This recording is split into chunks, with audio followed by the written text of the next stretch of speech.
Hey guys, welcome back. So in this video, we'll be solving the first part of beams.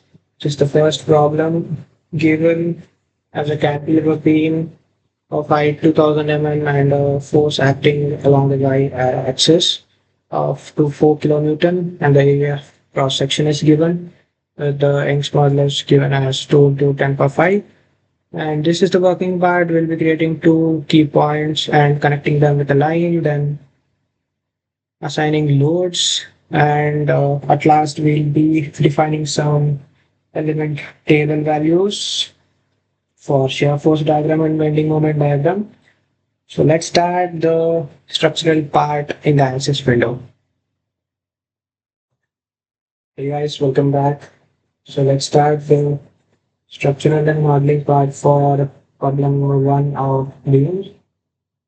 Go to preferences, let's choose the structural. In preprocessor, I will go to element type, add the element type.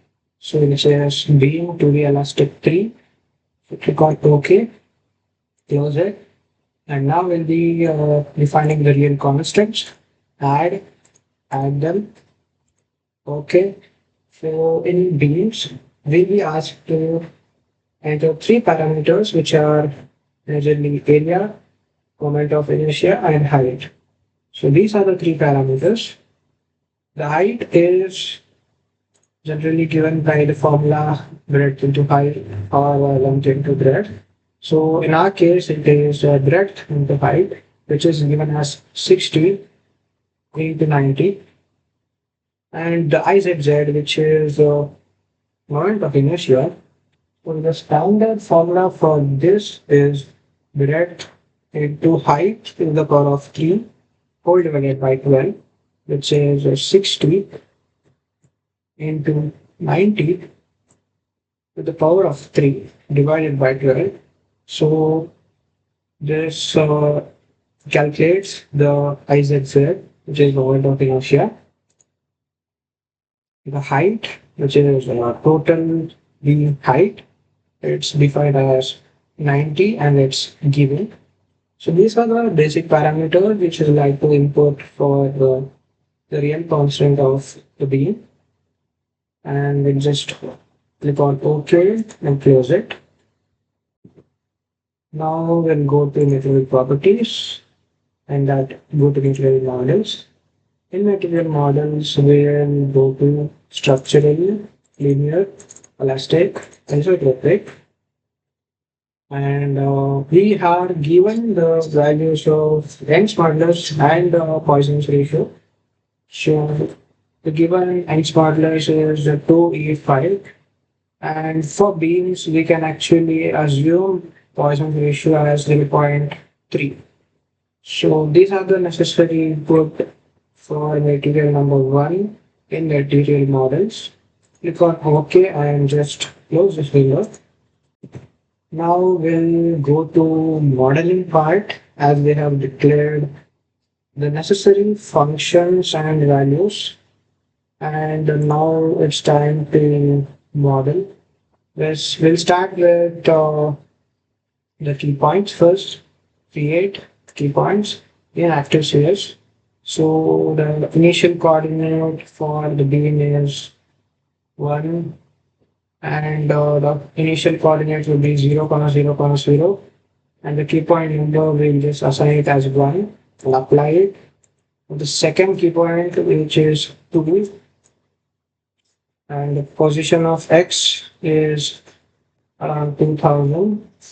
Click on OK. So these 2 points have been created. Just connect it with a line by going to lines, straight line. Just select these 2 points and click on OK. So now we have added the key points and connected them with a line. We'll have to do the meshing part. So just going to meshing, and here you'll have to go to size controls, manual size, lines, and you can just select all lines or pick lines. Just select all lines, and the number of element division is 5 for this. So we'll be defining 5 for number of element division. Click on OK. So you'll get the line divided into 5 divisions. Now let's mesh it finally. Go to mesh, lines, and pick all. So this completes the meshing part. Now the final part of modeling is assigning loads. So let's go to loads. In loads, we'll go to define loads and apply. So basically we have two types of loads here. This is a displacement and a force type of load.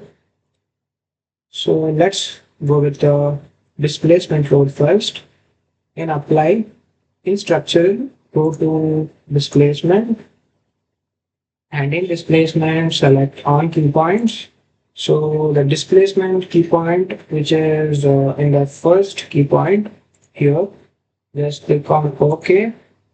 And the degrees of freedom to be constrained is all degrees of freedom, and the displacement value is 0. Click on OK. So this is the fixed path, and so it's constrained in all the degrees of freedom. Let's define the force or momentum on the second key point. Go to force or moment and go to on key points. Select the second key point. Click on OK.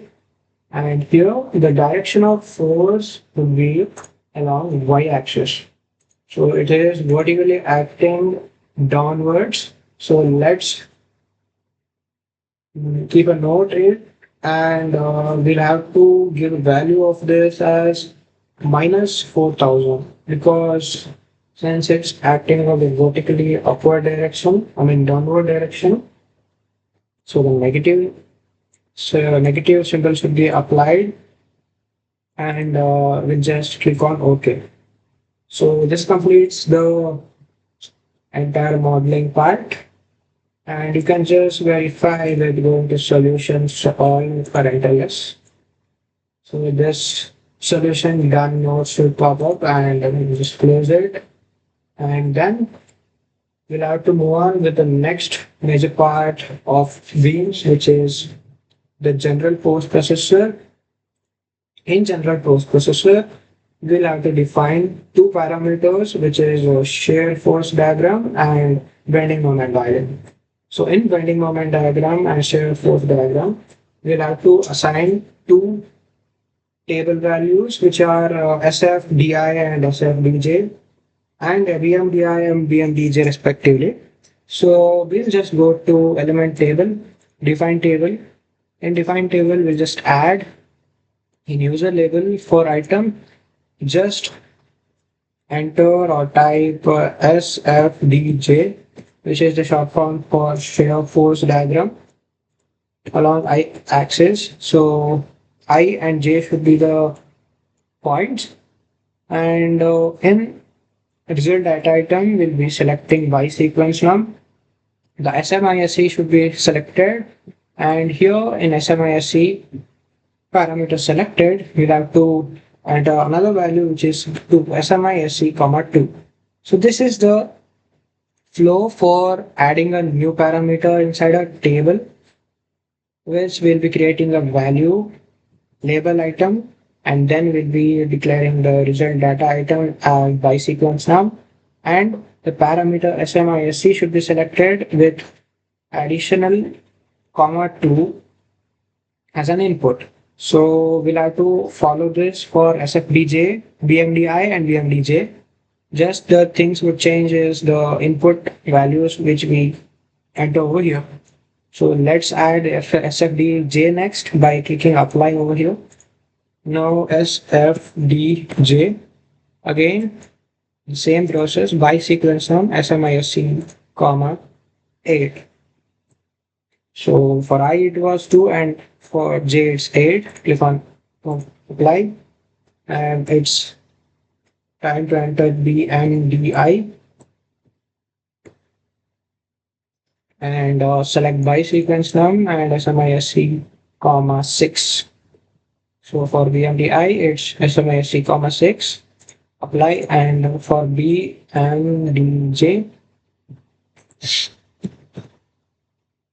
the SFM comma 12 should be entered.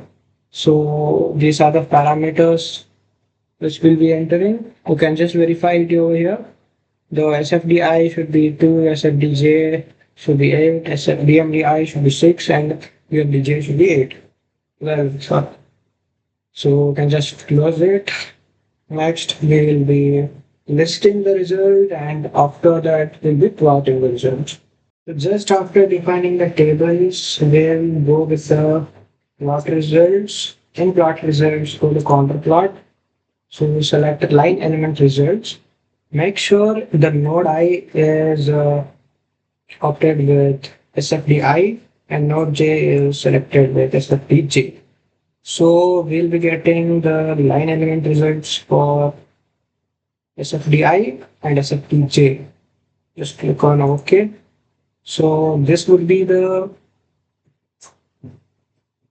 image diagram for shear force diagram. You can just save it. And next we'll be getting the line element results for BMDI and BMDJ. Same as we did for the SFD and SFDJ. We'll be going to line element result, and we'll be assigning node I with the SFDI and node J with SFDJ. Sorry, BMDJ.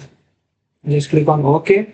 So this will be the diagram for building moment diagram. So you can just download it, and at last we'll be getting the